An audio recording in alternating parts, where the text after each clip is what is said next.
Hello everyone, কেমন আছো তোমরা সবাই? আশা করি সবাই ভালো আছো। আমরাও খুব ভালো আছি।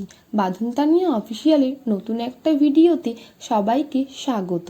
আমি ঘুম থেকে উঠে ভাবলাম আগের দিন যে মাটির প্রদীপটি বানিয়েছিলাম সেটাকে একটু রং করব। তাই আমি ফ্রেশ হয়ে বসে পড়লাম মাটির প্রদীপটা সুন্দর করে রং করার জন্য। প্রথমে আমি মাটির প্রদীপটার ভেতরে এবং বাইরে রং করে নিলাম। তারপর এক এক করে সব প্রদীপগুলি লাল রং করে নিলাম।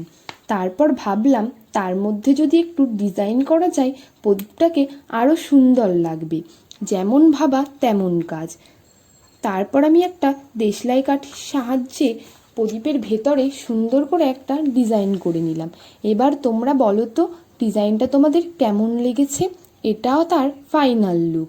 যদি তোমাদের ভালো লাগে থাকে তাহলে চ্যানেলটিকে like, comment, share and subscribe করে পাশে